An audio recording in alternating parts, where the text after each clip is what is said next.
အားလုံးပဲမင်္ဂလာပါခင်ဗျာကျွန်တော်ရဲ့ SK channel ကနေပြီးတော့ပြန်နေကြိုဆိုလိုက်ပါတယ်ကျွန်တော်ဒီနေ့မှာတော့ whisky ကိုလေးလာနေတဲ့သူတွေအတွက်ပေါ့နော်တည်ထားတဲ့နဲ့စုပေးပွဲ၄ခုအကြောင်းကိုပြပြပေးသွားမှာဖြစ်ပါတယ်ကျွန်တော်နာမည်ကတော့ SK ပါခင်ဗျာ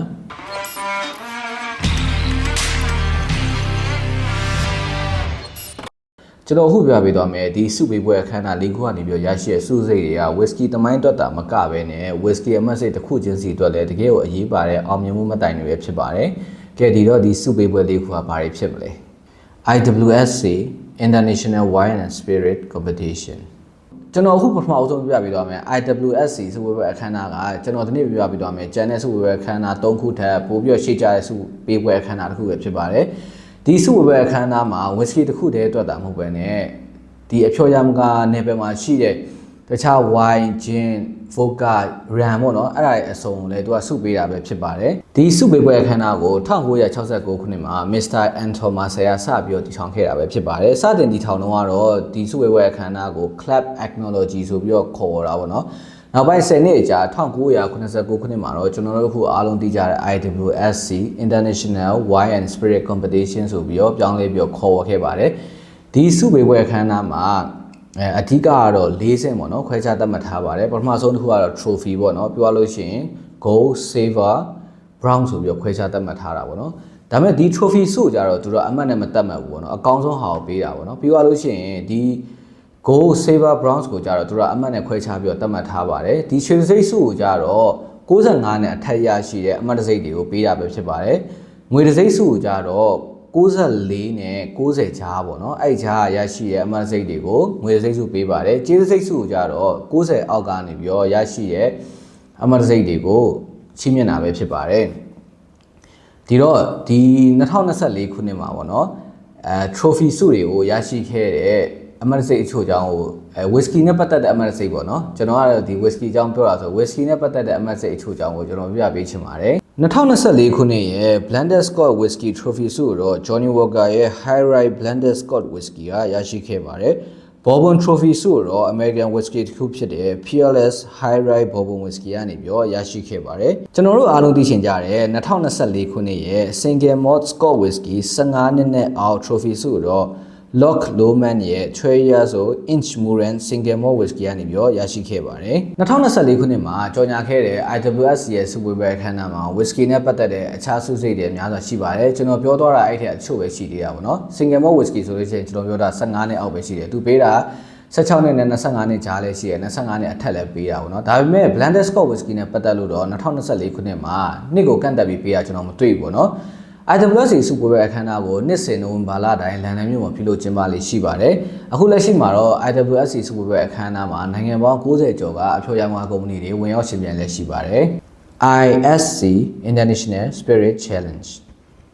International Spirit Challenge စုပွဲအခမ်းအနားကလည်းကျွန်တော်ခုနအရှိမှပြောသွားတဲ့ IWSC စုပွဲအခမ်းအနားလိုပဲပေါ့နော် Whisky တစ်မျိုးတည်းအတွက်ပဲသူက UAB ပေးတာမဟုတ်ပဲနဲ့အဖျော်ယမက level အသီးသီးမှာရှိတဲ့အရက်အမျိုးစားလိုက်ပေါ့နော်စုစိတ်တွေကိုချီးမြှင့်တာပဲဖြစ်ပါတယ် ISC စုပွဲအခမ်းအနားမှာထူးခြားသွားတာတစ်ခုကဘာလဲဆိုလို့ရှိရင်သူကပလင်းရဲ့ပုံစံနဲ့ထုတ်ပိုးမှုဒီဇိုင်းကိုသူကစုပေးတာပေါ့နော်နောက်ပိုင်း IWSC စုပွဲအခမ်းအနားမှာလည်း2017ကနေစပြီးတော့ဒီစုလိုက်ပေးနေတာပေါ့နော်ဒီစုပွဲအခမ်းအနားတွေကဘာလို့နာမည်ကြီးနေရလဲဆိုလို့ရှိရင်သူက judge လုပ်တဲ့ဒိုင်တွေကနေပြီးတော့ပေါ့နော်ဒီ whisky တွေကိုပလင်းလည်းမမြင်အောင်ဒီစိတ်တွေလည်းမသိဘူးနော်ဒါပေမဲ့ whisky တွေ blind test တို့တောက်ရတာပေါ့အဲ့လိုတောက်ပြီးတော့မှသူတို့ခွက်ထဲလာထည့်ပေးရဲဘာ whisky မှန်းလည်းမသိတော့တောက်ကြည့်ရအမှတ်ပေးအောင်အဲ့လိုကြောင့်မလို့ဒီ whisky ကတရားမျှတမှုရှိပေါ့နော်ဒီပြန်ပွဲတွေကလည်းနာမည်ကြီးနေရပဲဖြစ်ပါတယ်ISC စုပွဲအခမ်းအနားကို1995ခုနှစ်ကတည်းကနေပြီးတော့စတင်တည်ထောင်ခဲ့တာပဲဖြစ်ပါတယ်။အခုလက်ရှိမှာတော့ Elgin Media ကနေပြီးတော့ ISC စုပွဲအခမ်းအနားကိုဦးစီးပြီးတော့ပြုလုပ်ကျင်းပလည်းရှိပါတယ်။ဒီနေ့ရဲ့စက်တင်ဘာလ25ရက်နေ့လန်ဒန်မှာပြုလုပ်ကျင်းပမယ် ISC စုပွဲအခမ်းအနားကနှစ်30ပြည့်စုပွဲအခမ်းအနားတစ်ခုလည်းဖြစ်ပါတယ်။ ISC စုပွဲအခမ်းအနားမှာခုန IWSC တဲ့သူကစုစိတ်ပို့တာပေါ့။ဘာလို့လဲဆိုတော့ double gold ပေါ့။ Trophy double gold silver brown ဆိုပြီးတော့သူကအဆင့်တွေကိုအဲ့လိုမျိုးခွဲခြားပြီးတော့သတ်မှတ်ထားပါတယ်2024ခုနှစ်ရဲ့ Supreme Champion Spirit Award ကိုရရှိသွားတာတော့ဂျပန်နိုင်ငံကထုတ်လုပ်တဲ့ Yamazaki 12 years old Single Malt Whisky ကရရှိခဲ့ပါတယ် ISC စုပွဲအခမ်းအနားမှာအခုလက်ရှိနိုင်ငံပေါင်း80ကျော်ကအဖျော်ယမကုမ္ပဏီတွေဝင်ရောက်ရှင်ပြိုင်လည်းရှိပါတယ် WWA World Whisky Award World Whisky Award စုပွဲအခမ်းအနားက Whisky နယ်ပယ်တစ်ခုတည်းကိုပဲရည်ရွယ်ပြီးပေးရဆိုတော့ Whisky ထုတ်လုပ်တဲ့ကုမ္ပဏီတွေရဲချက်ဆက်အောင်တကယ်ဥမာအရေးပါတဲ့စုပွဲအခမ်းအနားတစ်ခုပဲဖြစ်ပါတယ်ဒီစုပွဲအခမ်းအနားကို Whisky Magazine က2009ခုနှစ်ကတည်းကနေပြီးဦးစီးပြီးပြုလုပ်ကျင်းပခဲ့တာပဲဖြစ်ပါတယ် World Whisky ကိုစုဝေးခန်းနာမှာနာမည်ကြီးရဲ့ခေါင်းစဉ်ကပါလဲဆို World Best ပေါ့နော်ကမ္ဘာအကောင်းဆုံးဆိုတဲ့ခေါင်းစဉ်အောက်မှာရှိရဲ့စုစိတ်တွေပဲဖြစ်ပါတယ်ဒီစုဝေးခန်းနာကိုတော့နှစ်တိုင်း match လပေါ့နော်လန်ဒန်မှာပြုလုပ်ကျင်းပလဲရှိပါတယ်အဲကြောင့်မလို့ဒီ2025ခုနှစ်ရဲ့အကောင်းဆုံး Whisky စင်းတွေထွက်နေပြီပေါ့နော်ဒီစုဝေးခန်းနာမှာနောက်ထပ်နာမည်ကြီးရဲ့ခေါင်းစဉ်တွေကပါလဲဆိုရှင် Icons of Whisky ရှိမယ် House of Fame ဆိုတဲ့ခေါင်းစဉ်တွေပေါ့နော် Icons of Whisky ကကြာ Whisky producer တွေပေါ့ Whisky ကောင်းတွေထုတ်လုပ်နိုင်တဲ့အရက်ချက်ဆက်ယုံတွေကုမ္ပဏီတွေပေးတာပေါ့နော် House of Fame ကကြတော့ Whisky လောကမှာဩဇာရှိတဲ့သူတွေအတူယူရလောက်အောင်ကောင်းရက်ချက်တဲ့နေရာမှာကောင်းတဲ့သူတွေပေါ့နော်အဲ့လိုလူပုဂ္ဂိုလ်တွေကိုယူရပြပေးတာပဲဖြစ်ပါတယ်ကမ္ဘာအကောင်းဆုံးဆိုတဲ့ခေါင်းစဉ်အောက်မှာတော့2025ခုနှစ်ကပေးခဲ့တာစုစိတ်က22ခုရှိပါတယ်ဒီစုစိတ်တွေကိုသူကဘယ်လိုပေးရလဲဆိုလို့ရှိရင်အဲ့မတိုင်ခင်မှာပေါ့နော်ဒီညစာစားပွဲမတိုင်ခင်မှာဂျပန်အကောင်းဆုံး single malt whisky ရှိမယ်အမေရိကန်အကောင်းဆုံး single malt whisky ရှိမယ်စကော့အကောင်းဆုံး single malt whisky ရှိမှာနော်နိုင်ငံအသီးသီးအဲ့လိုအကောင်းဆုံး single malt whisky ပေးထားပြီးတာအဲ့ဒါအောင်မှသူကအဲ့ညစာပွဲမှာပေါင်းပြီးတော့မှကမ္ဘာအကောင်ဆုံး World Best Single Malt Whisky ဆိုပြီးတော့ကြီးညာတာပေါ့နော်အဲ့တော့ကျွန်တော်ကဒီနှစ်2025ခုနှစ်မှာရရှိခဲ့တဲ့ World Best ခေါင်းစဉ်အောက်မှာရှိတဲ့ Whisky Blend အချို့နဲ့သူ့ရဲ့ခေါင်းစဉ်တွေကိုကျွန်တော်ပြပြပေးပါမယ်2025ခုနှစ်ရဲ့ World Best Blended Whisky ဆိုတော့ South Africa ထုတ်လုပ်တဲ့ Three Ship Bourbon Cask ကရရှိခဲ့ပါတယ် World Best Bourbon ဆိုတော့ American ကထုတ်လုပ်တဲ့ Old Fitzgerald VVS 2024 13 years ကရရှိခဲ့ပါတယ်World Best Single Cask Single Malt Whisky ဆိုတော့ Sweden နိုင်ငံကထုတ်လုပ်တဲ့ High Coast Distillery Exclusive 11ကရရှိခဲ့ပါတယ်။ World Best Design ဆိုတော့ Thelmy Distillery ကထုတ်လုပ်တဲ့ Little Rest American Single Malt Whisky First Edition ကရရှိခဲ့ပါတယ်။2025ခုနှစ်ရဲ့ World Best Single Malt Whisky ဆိုတော့ Dagerallagy Speyside Single Malt 12 years old Whisky ကရရှိခဲ့ပါတယ်။ IWC International Whisky Competition International Whisky Competition ကလည်း Whisky နယ်ပယ်တစ်ခုတည်းအတွက်ပေါ့နော်ရည်ရွယ်ပြီးပေးတာပဲဖြစ်ပါတယ်ဒီ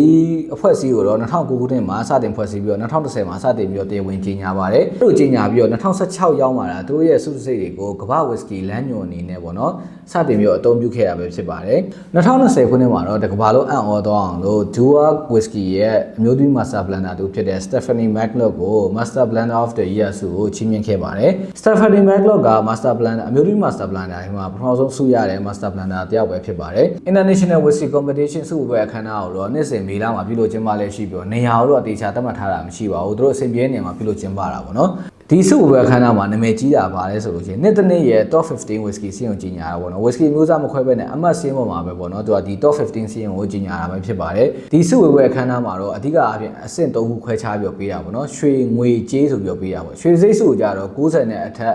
အမှတ်ရရှိတဲ့ Whisky တွေကိုပေးပါတယ်ငွေစိတ်စုကိုကြတော့86နဲ့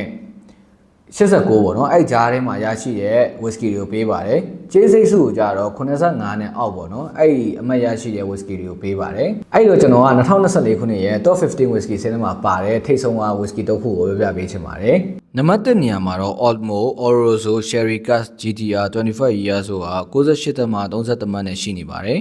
နံပါတ်2နေရာမှာတော့ The Glenlivet Simple Room Collection 25 years old Single Malt Whisky က96.95 မှတ်နဲ့ရှိနေပါတယ်။နံပါတ်3နေရာမှာတော့ Dua ရဲ့ Double 37 years old က96.38 မှတ်နဲ့ရှိနေပါတယ်။ IWC စုဝေးပွဲအခမ်းအနားကို Olympics of Whisky Competition ဆိုပြီးတော့တင်စားပြီးခေါ်ကြပါတယ်။ကျွန်တော်ဒီနေ့ပြပြပေးတော့ Whisky သမိုင်းအတွက်တကယ်မှအရေးပါတယ်။စုဝေးပွဲအခမ်းအနားလေးခုပဲဖြစ်ပါတယ်ကျွန်တော်ရဲ့ဗီဒီယိုလေးကနေပြီးတော့ဘုဒ္ဓဆာဆုံးတရားရရှိခဲ့မယ်ဆိုလို့ရှိရင်လည်း like and subscribe လေးနဲ့အားပေးခဲ့ဖို့တောင်းဆိုချင်ပါတယ်ခင်ဗျာမိတ်ဆွေဘယ်ရအောင်ဆိုတန်သိမ်းလို့လေးရှိပါတယ်ပြည့်ရတဲ့ဆင်နာမောင်းတဲ့ထိုက်ကြနေလို့မိသားစုမိတ်ဆွေတွေနဲ့ဖြစ်တောင်းပေးပါနဲ့ကျေးဇူးများတင်ပါတယ်ခင်ဗျာ